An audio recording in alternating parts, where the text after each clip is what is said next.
Assalamualaikum warahmatullahi wabarakatuh. Perkenalkan, nama saya Najwa Mutia Artalia dengan NPM 2313041018. Pada video kali ini saya akan mempraktikkan keterampilan mengajar keempat, yaitu keterampilan mengadakan variasi pembelajaran. Selamat menyaksikan. Selamat pagi anak-anak. Selamat pagi.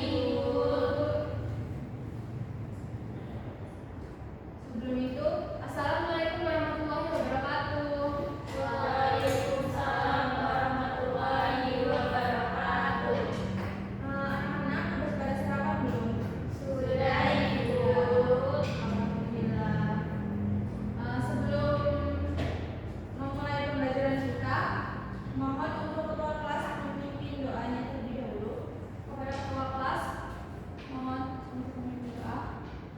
Baik teman-teman, sebelum memulai pembelajaran pada hari ini, kita berdoa terlebih dahulu. Doa mulai. Berdoa selesai. Sebelum itu, terima kasih Dea telah memimpin doa. Sebelum itu, hari ini apakah ada yang tidak hadir? Anak-anak, mohon dicek temannya ada yang tidak hadir. Iya, Ibu. Mutia. Mutia mana? Dea? Ya, katanya tadi sakit. Sakit. Iya, Ada suratnya? ada Ibu. Baik, Dira. Dira ini temannya. Apa Iya, temannya? Ibu. Sebelum memulai pembelajaran kita, minggu lalu kita telah membahas tentang menemukan ide pokok dan ide-ide pendukung dalam teks argumentasi. Apakah ada yang masih ingat tentang materi tersebut? Iya, Ibu. Dira? Apakah masih ingat? Selain Dira? Saya lupa. Dira, baik. Silakan Dira. Saya ingat itu adalah rancangan yang tersusun dalam pikiran. Terus ide pokok itu adalah rancangan pokok yang tersusun di dalam pikiran, gagasan atau merupakan suatu pikiran pertama dari sebuah paragraf. Dalam satu paragraf itu hanya ada satu ide pokok. Nah, ide pokok tersebut itu dituangkan pada paragraf. Baik, benar banget yang dibilang oleh Dira, bahwa minggu lalu kita telah membahas menemukan ide pokok dan ide-ide pendukung dalam teks argumentasi. Ide itu adalah rancangan yang tersusun dalam pikiran, gagasan atau cita-cita. Ide pokok adalah rancangan pokok yang tersusun dalam pikiran yang merupakan satu pikiran utama dari sebuah paragraf. Selanjutnya dalam ide pokok itu, dalam satu paragraf hanya terdapat satu ide pokok. Baik anak-anak, hari ini kita akan membahas tentang menemukan kalimat fakta dan opini yang digunakan dalam teks argumentasi. Sebelum itu anak-anak apakah tahu apa kalimat fakta dan kalimat opini? Tidak, Ibu. Tidak, belum tahu? Belum. Baik, kita akan membahas materi tersebut. Paragraf argumentasi biasanya dipakai oleh penulis untuk menyampaikan opini berupa ide-ide atau gagasan-gagasannya terhadap suatu hal.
diperkirakan dalam waktu dekat Indonesia bisa mengekspor undi ke beberapa negara di Eropa.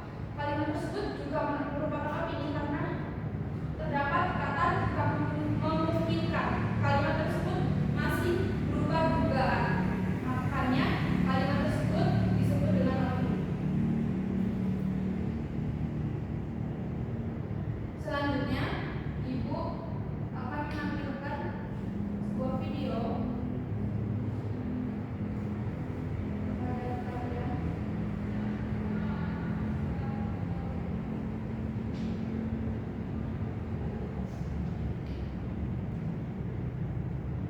Mohon perhatikan berikutnya.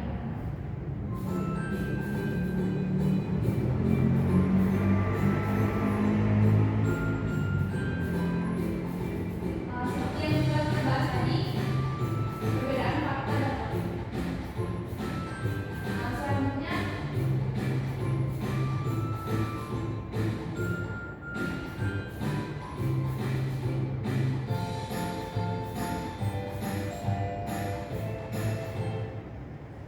nah, coba kalian tentukan mana fakta dan mana opini. Yang mana yang fakta?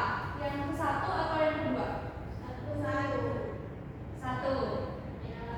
Kenapa dikatakan itu fakta? Ya betul. Mungkin pernah diukur ya, jadi apa ukurannya? Apa jaraknya 5 km.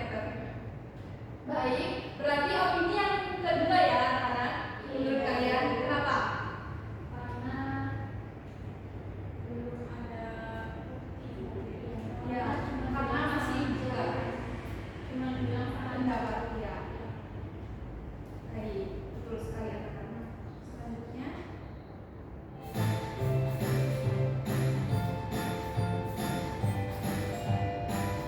ini penjelasan.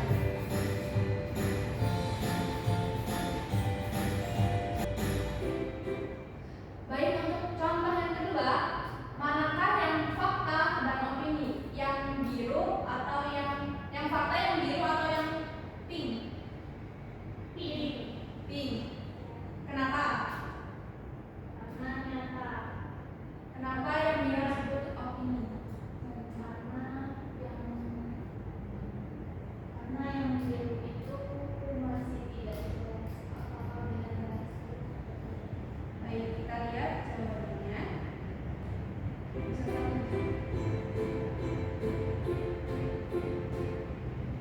Ini penjelasannya. Yang biru, selama BDR pelajaran yang paling sulit adalah matematika. Ini adalah opini. Tidak semua orang menganggap matematika itu sulit. Jadi ini adalah opini anak-anak. Bisa jadi orang lain menganggap matematika itu mudah. Selanjutnya yang warna pink, selama BDR aku diajari oleh tetanggaku yang kuliah di Fakultas MIPA. Ini adalah fakta.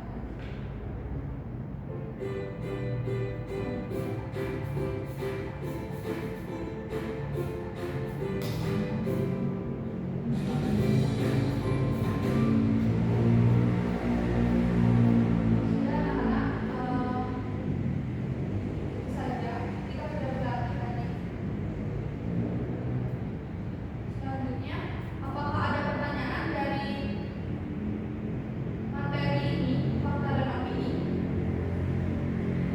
Anak-anak, apakah ada yang ditanyakan dari materi yang telah Ibu jelaskan, mulai dari opini, contoh opini, fakta, contoh fakta, dan argumentasi?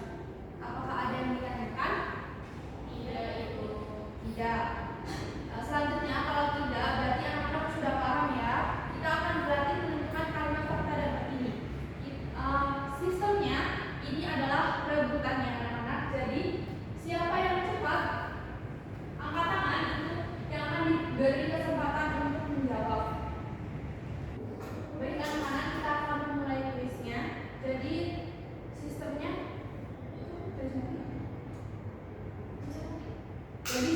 adalah rebutan ya anak-anak. Siapa yang duluan angkat tangan itu yang diberi kesempatan untuk menjawab. Setelah itu, jika jawabannya benar akan mendapatkan bintang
memimpin doa sebelum mengakhiri pembelajaran. Sebelum kita pulang, kita berdoa terlebih dahulu. Berdoa dimulai. Berdoa selesai. Baik, terima kasih kepada Dira. Pembelajaran kita pada pagi hari ini telah selesai anak-anak.